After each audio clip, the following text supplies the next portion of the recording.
संगत बहुत बड़ी है, हम संगत के बालक है। अगर कोई काबिल जो निकल जाए तो संगत उसकी संभाल कर।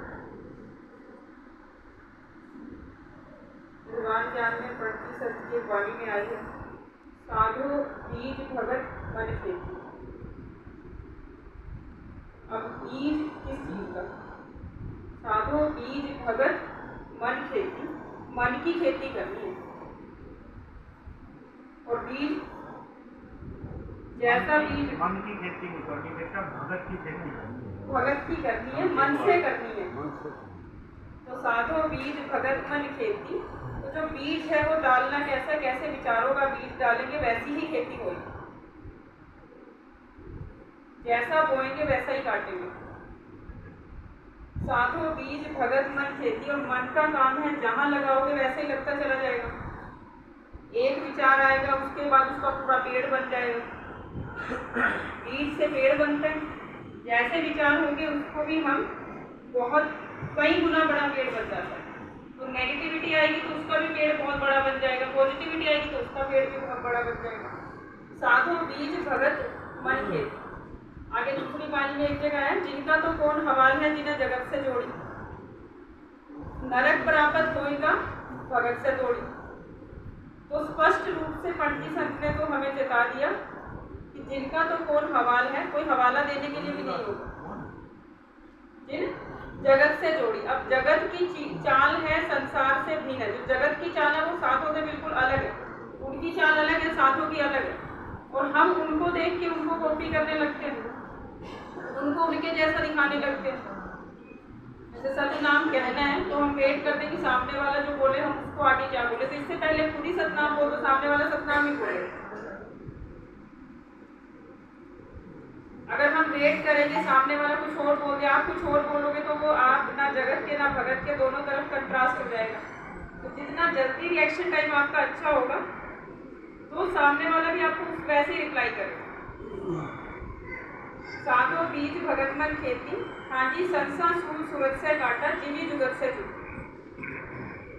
जो संशय है हमारे मन में, जो संशय है, जो भ्रम है, उसको हमें निकालना है। बहुत सारे तरह तरह के संशय को निकालने के लिए हमें क्या करना पड़ेगा, हमें अपना जो टारगेट है उसको स्पष्ट रूप से देखना पड़ेगा। हमने जो करार लिए थे क्या हम उस पर फोकस कर सकते हैं?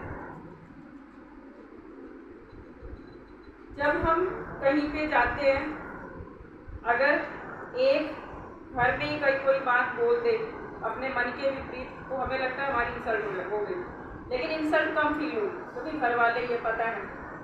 तो ये विपश्यना में एक बार गोयनका जी ने एक उदाहरण दिया था ऐसे कि सेम सिचुएशन में सेम बात बोली है, किसी ने अपने बच्चे को डांट दिया, घर में डांट दिया ज़्यादा फर्क नहीं पड़ा, अपने दोस्तों के सामने डांट दिया, थोड़ी बड़ी सभा में डांट दिया तो और फर्क पड़ेगा।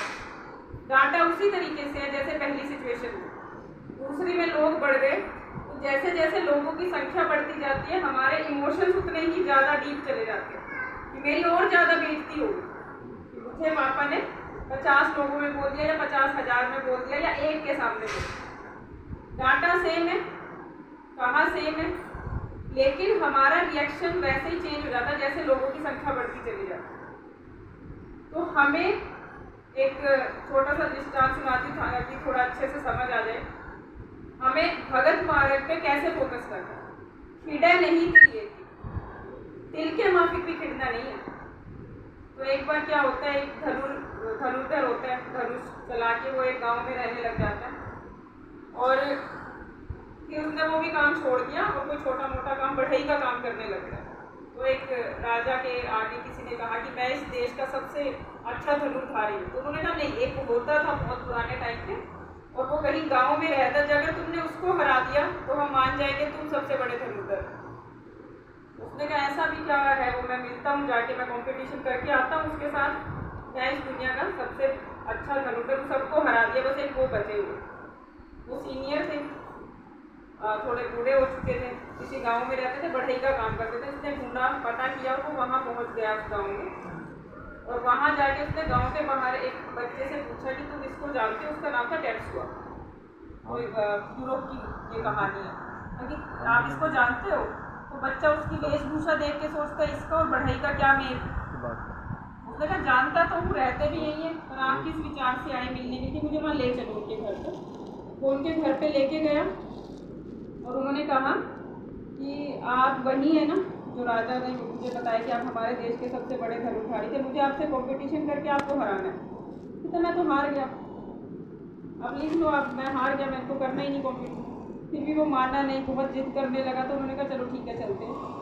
तो वो आगे आगे चलते रहे, तेरसुआ नाम था उनका, और एक पहाड़ी पे ले गए।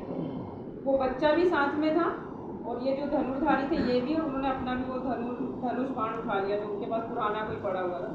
तो पहाड़ी, दो पहाड़ियाँ, बीच में एक पगडंडी है, टूटी हुई सी पगडंडी। तो उस टूटी हुई पगडंडी पे उन्होंने क्या किया, 40 फीट की दूरी पे जाके वो खड़े हो गए बीच में, और बच्चे के सिर पे रख दिया उन्होंने, छोटी सी चेरी रख दी और निशाना लगाया, निशाना लग गया। तो उन्होंने वो दूसरे धनुर्धारी को बोला कि मैं तुम्हें टारगेट आधा देता हूँ और निशाना बढ़ा देता हूँ। 20 फीट की दूरी से तुम्हें निशाना लगाना, सेब पे लगाना। और फिर से वो पगडंडी के बीच में उसको जब खड़ा कर दिया, तो अब जो पहाड़ है, पहाड़ के नीचे जो खाई है और जो वो टूटी हुई पगडंडी है, वो घबरा गया, क्योंकि उसने तो आज तक निशाना लगाना सीखा था प्लेन जगह पे। तो साधना हमारी भी ऐसी ही है कि निशाना छोटा और बड़ा नहीं है। हम ये देख के नाम विचलित ना हो जो हमारे लाइफ में प्रॉब्लम आती है। तो निशाना जैसे उसने पैर वहां रखे, पगडंडी टूटी हुई है, उस पगडंडी के टूटे हुए डर ने उसको घेर लिया, नीचे खाइए गिरा तो मैं मर जाऊंगा। तो वो फिर बाद में कहते कि जो हमें तपस्या करनी ना, वो मन को साधना है, मन विचलित ना हो। और मन विचलित हो गया तो हम गिर जाएंगे, नहीं भी गिरेंगे तो डर में, तो वो वहां पे हाथ जोड़ देता है कि नहीं आप ही हो सबसे बड़े धनुर्धर। प्रैक्टिस करने से भी बहुत कुछ नहीं होता, वाचक ज्ञानी भी बहुत है। जब हमारी करने में वो चीज आने लगेगी तब हमें समझ आएगा कि ये हमारी जो साधना है ये करने में दिख रही है कि नहीं दिख रही। तो साधना ऐसे है कि आप संगत में हो तो कैसे हो, संगत के बाहर भी साध ही बने रहो।